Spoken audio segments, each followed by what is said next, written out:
Ethan Carter had always been the kind of teenager people expected to succeed.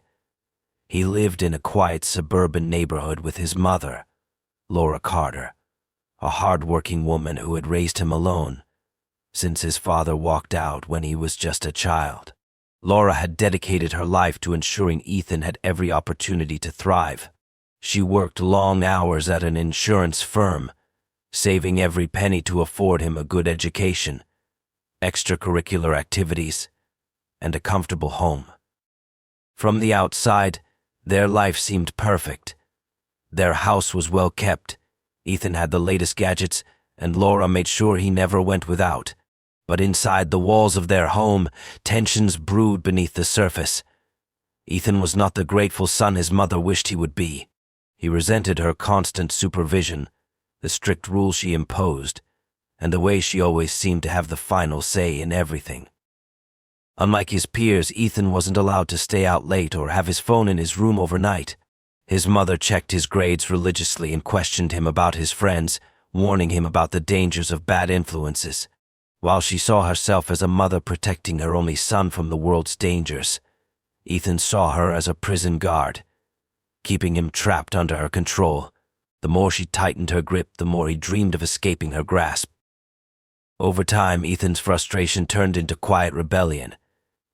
He started lying about where he was, sneaking out at night, and deleting messages from his phone before she could see them. He spent hours locked in his room, avoiding her as much as possible. But no matter how much he pushed back, Laura remained firm. She wasn't just his mother, she was the one in charge. At school, Ethan's friends often complained about their own parents, but their frustrations were nothing compared to what he felt. To them, their parents were just annoying. To Ethan, his mother was an obstacle, standing between him and the life he wanted. His fantasies of independence became darker with time. He started thinking about what life would be like without her, imagining the freedom he would finally have. Late at night, when he couldn't sleep, he scrolled through crime forums, reading stories about people who had committed the unthinkable. He watched interviews of killers who had planned their crimes so well they almost got away with it. The idea fascinated him. He wasn't just curious, he was studying. By the time summer ended and his senior year of high school began, Ethan had convinced himself that his mother was ruining his life. She controlled everything: his schedule, his choices, his future. The thought of spending another year under her rules felt unbearable. Then one night, as he sat in his dimly lit room, staring at the ceiling, the realization hit him. There was a way out. A permanent solution. If she was gone, no one would tell him what to do ever again, and no one would ever suspect him. Ethan spent weeks fine-tuning his plan, going over every detail to ensure nothing would go wrong. He knew he had to be smart. If he made one mistake, everything would fall apart, and he would lose the future he had been craving. Late at night, he sat in his room, researching crime scene cleanups, ways to stage break-ins, and how to avoid leaving evidence behind. He watched documentaries on killers who had managed to fool the police and took notes on where others had failed. He didn't just want to commit the perfect crime, he wanted to walk away from it without a single suspicion falling on him. He knew he couldn't act impulsively. That was the mistake amateurs made. Instead, he had to be patient and wait for the perfect opportunity. He watched his mother's schedule closely, taking note of when she arrived home from work, what time she usually went to bed, and the moments when she was most vulnerable. It wasn't long before he realized the best time to act would be on a Friday evening. She always came home exhausted after a long week, often too tired to cook. She would order takeout, sit on the couch, and let her guard down. That was when he would strike. The day finally arrived. Ethan went to school as usual, pretending everything was normal. He laughed with his friends, turned in his assignments, and even stopped by the grocery store on his way home, just as he usually did. He wanted to ensure that, if anyone looked back on his movements, they would find nothing unusual. He was just another high school senior going about his day. By the time his mother walked through the door, Ethan had already prepared everything. The house was neat, nothing out of place. He had placed a hammer under the couch, within easy reach, and wiped down every surface he had touched, making sure there were no fingerprints. Laura sighed as she set her purse down, rubbing her temples. "Long day," she muttered to herself, heading toward the kitchen. Ethan watched her, his heart pounding, but his face remained calm. He waited until she had settled on the couch with her food, her guard completely down. He took slow, steady breaths, trying to keep his hands from shaking. His moment had arrived. In one swift motion, he grabbed the hammer from under the couch and swung with all his strength. His mother didn't even have time to react. The first hit sent her tumbling forward, her food spilling onto the floor. He struck again and again, making sure there was no chance she would survive. The room fell silent. Ethan stood there for a moment, his breath heavy, his body shaking with adrenaline. He looked down at his mother's lifeless form, expecting to feel something: guilt, fear, regret. But there was nothing. Only relief. He had done it. She was gone, and now all that was left was to cover his tracks. Ethan knew he had to act quickly. The longer he stayed in the house with his mother's body, the greater the risk of making a mistake. He had studied enough crime cases to know that killers often got caught because of poor planning or panic. He couldn't afford either. He took a deep breath and got to work. First, he needed to make it look like a burglary gone wrong. He grabbed a small crowbar from the garage and carefully shattered the kitchen window from the inside. He made sure some glass fell outside to create the illusion that someone had broken in. Then he tipped over chairs, pulled drawers open, and scattered valuables around the living room. He even placed his mother's purse near the door, as if the intruder had been in the process of stealing it, but fled before they could finish. Next, he had to clean himself up. He rushed to the bathroom, scrubbing his hands and arms, making sure there was no trace of blood. He changed into fresh clothes, stuffing the blood-stained ones into a garbage bag. He planned to dispose of them far from the house later. After checking everything once more, he grabbed his phone and called 911. His voice shook as he spoke, forcing out panicked breaths between words. "I just got home, and my mom, she's on the floor. There's blood everywhere. I think someone broke in. Please, send help." The operator asked him questions, but he barely registered them. He was too focused on sounding convincing. He let his voice crack, adding sobs between his words. The operator told him to stay on the line, but he pretended he couldn't speak anymore and hung up.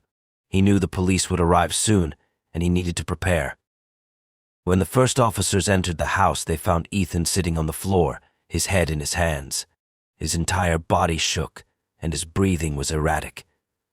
He looked exactly like a devastated son who had just found his mother murdered. The police quickly scanned the scene. One officer checked for a pulse, but it was clear Laura was gone. Another began asking Ethan questions. "When did you leave the house? What time did you return? Did you see anyone suspicious?" Ethan stuck to his story. He had been out with friends all afternoon and came home to find the door slightly open. As soon as he stepped inside, he saw his mother lying on the floor. He didn't touch anything, didn't check to see if she was still alive. He just panicked and called 911. At first, the officer seemed to believe him. The break-in looked real, and there was no immediate evidence pointing to him. They assured him they would do everything they could to find the person responsible. But one detective, Sarah Monroe, wasn't so sure. Something about the crime scene felt off, and as she took another look around, small details started to stand out, details Ethan had overlooked. Detective Sarah Monroe had seen plenty of crime scenes in her career, and something about this one didn't sit right with her. The break-in seemed too staged, too convenient. Most burglars didn't bother smashing windows when they could pick locks or force doors open. And if this had been a robbery gone wrong, why was everything valuable still there? Expensive jewelry, cash, and electronics sat untouched. The only thing that seemed to be missing was a reasonable explanation. She observed Ethan carefully. He played the role of a devastated son well too well. His sobs seemed controlled, his words rehearsed. He wasn't asking the usual frantic questions, like whether his mother could have survived or who could have done this. Instead, he just kept repeating the same things. He had come home, found her, panicked, and called 911. It was the kind of story that sounded perfect, but perfect stories were often the biggest red flags. Rather than confront Ethan immediately, Monroe decided to dig deeper. She instructed the forensic team to analyze every detail, from the position of the body to the way the house was ransacked. Meanwhile, she checked nearby security cameras to see if anyone suspicious had been lurking around. The first crack in Ethan's story appeared when the lab results came back. The broken window he had staged wasn't right. Most of the shattered glass was outside the house, which meant it had been broken from the inside. If an intruder had forced their way in, the glass would have fallen inside. It was a small detail, but an important one. Next, Monroe checked Ethan's alibi. He claimed he had been out with friends, but when detectives spoke to them, their stories didn't match. Some said they had seen him earlier in the day, but not during the time frame of the murder. There was no solid proof that Ethan had been anywhere but home when his mother was killed. Then came the biggest mistake of all Ethan's internet history. Detectives found searches on his laptop that made it clear this wasn't a random crime. He had looked up how to stage a burglary, how to clean up a crime scene, and even details on how long it took for police to respond to different emergency calls. There were also searches about inheritance laws and how minors were treated in the legal system.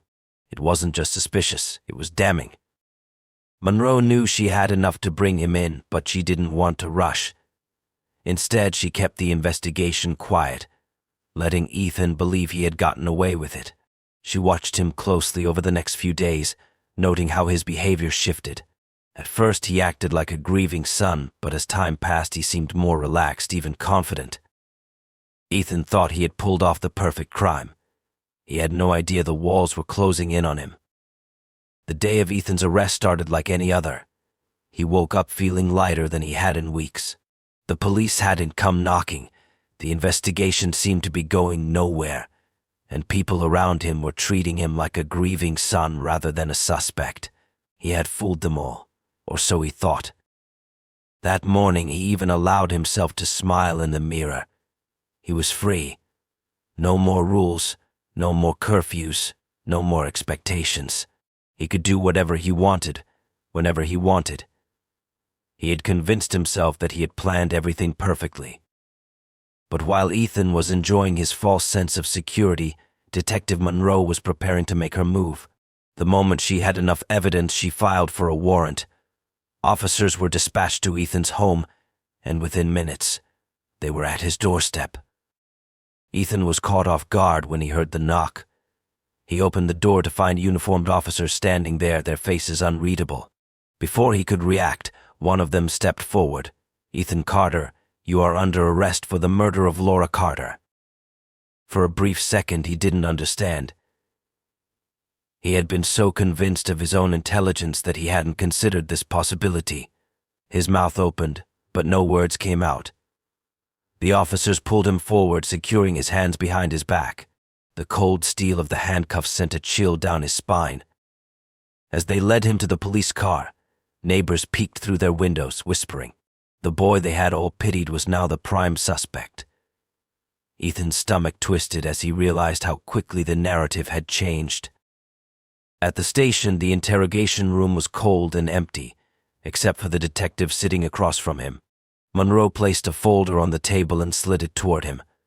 Without a word, she opened it, revealing pages of evidence: his internet searches, the inconsistencies in his alibi, the forensic report on the staged break-in. Ethan stared at the pages, his confidence draining with every passing second. He had made mistakes, so many mistakes, and now there was no way out. The trial moved swiftly. The prosecution laid out every detail of Ethan's crime. The jury listened as experts explained how the crime scene had been staged, how Ethan's internet history revealed his intentions, and how his alibi had fallen apart under scrutiny. Ethan's defense tried to argue that he was young, that he had acted impulsively, that he didn't understand the consequences of his actions. But the jury wasn't convinced. The level of planning and deception proved that this wasn't a moment of rage, it was premeditated murder. The verdict was swift. Guilty. Ethan was sentenced to life in prison, with the possibility of parole after 25 years. As the judge delivered the sentence, Ethan sat motionless. He had spent so much time imagining his freedom that he had never considered the possibility of losing it forever.